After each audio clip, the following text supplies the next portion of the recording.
বড়দের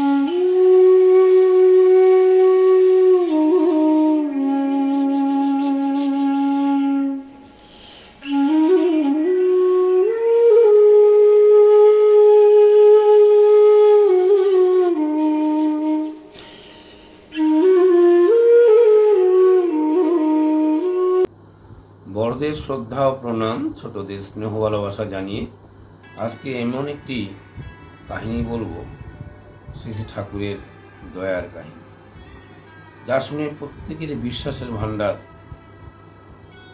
পরিপূর্ণতা লাভ করবে, একটু হলেও সেটা বাড়বে। আমি যখন এই কাহিনীটি প্রথম পড়ি, আমার আবেগে ঠাকুরের দয়ার কথা অনুভব করে চোখে জল আটকাতে পারি। আমি সেই বিশ্বাসেই বলছি যে সবারই বিশ্বাস বেড়ে যেতে পারে ঠাকুরের এই কাহিনীটি শুনলে। চলুন কাহিনীটি বলি। ফরিদপুর থেকে একবার ডাক্তার কিশোরী মোহনের বাড়িতে 14 জন অতিথি এসেছিলেন। কিশোরী মোহন ছিলেন, আমরা সবাই জানি, তবু বলছি কিশোরী মোহন ছিলেন শ্রী ঠাকুরের পার্শ্বদের মধ্যে অন্যতম।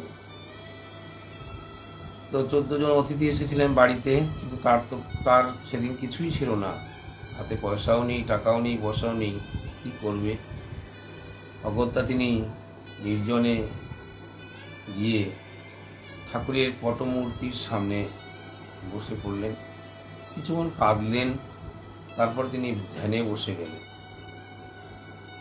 ধ্যানে বসে তিনি কিছুক্ষণের মধ্যে দর্শন করলেন একটি আলো, কোটি সূর্য বিনিন্দিত জ্যোতি, আর শুনতে পেলেন নানা রকম সুমধুর শব্দ।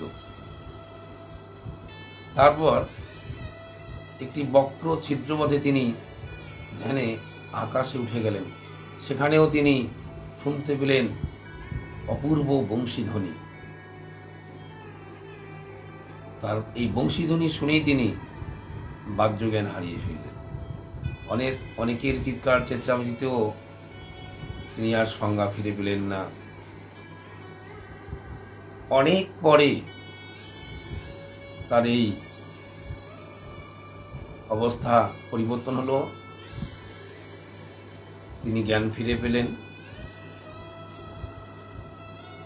তখন তার এমন অবস্থা, তখনও তার যেন নেশা কাটেনি, তিনি যেন অনেক নেশা করে ফেলেছেন। কিছুক্ষণ পর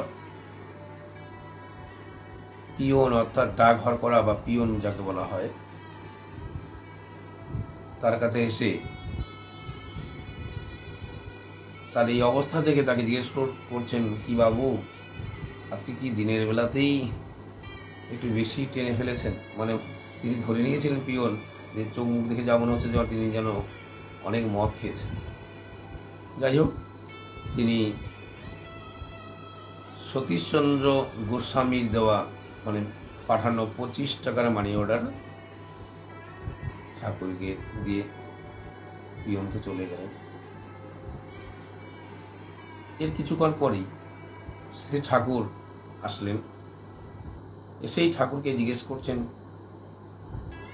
কি মানি অর্ডার পেলেন বুঝি? কিন্তু শ্রী ঠাকুর এই মানি অর্ডার সম্পর্কে কোনো অবগত ছিলেন না, তার জানার কোনো কথাও নেই। ঠাকুর আবার পুনরায় জিজ্ঞেস করছেন, কার নামে এই মানি অর্ডার,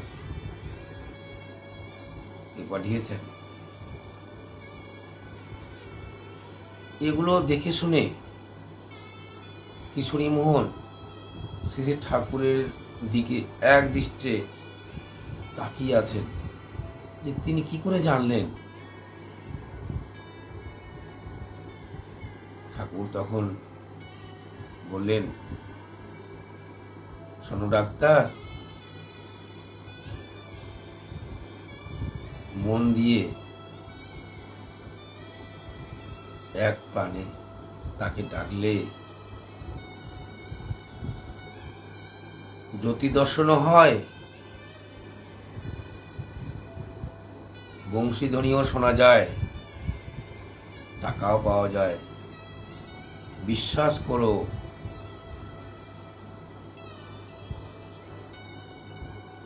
যাই হোক, মানি অর্ডারের টাকায় কৃষ্ণমোহন সুন্দরভাবে অতিথি সৎকার করলেন। ঠাকুর বললেন, আজ এই মানি অর্ডারে কাজ চালিয়ে নাও, কিন্তু যিনি পাঠিয়েছেন সময় মতো তাকে ফেরত দিও, শোধ করে দিও। পরবর্তীতে কিশোরীমোহন সেই টাকা শোধও করে দিয়েছিলেন। এই হচ্ছে ঠাকুরের দয়া। তার দয়া কি হয় না,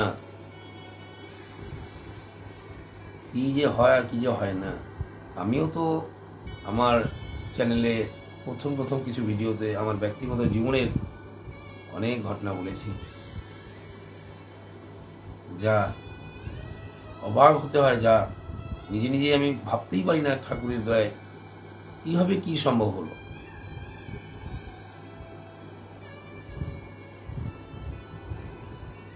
তার দয়া হলে সব সম্ভব হয়, কিন্তু তার দয়ার অধিকারী হতে গেলে, তার দয়া পাওয়ার যোগ্য হওয়ার জন্য চাই সহজ সরল বিশ্বাস,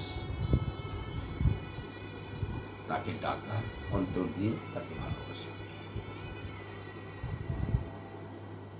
বুঝ বিশ্বাসে সবই হতে পারে, কিন্তু সাবধান, অহংকার, অধৈর্য এবং বিরক্তি যাতে না আসে। যা চাও তাই পাবে। আজকে এটুকুই। সবার মঙ্গল প্রার্থনা প্রিয় বর্ণের আতুল চরণে রেখে শেষ করছি। জয় গুরু।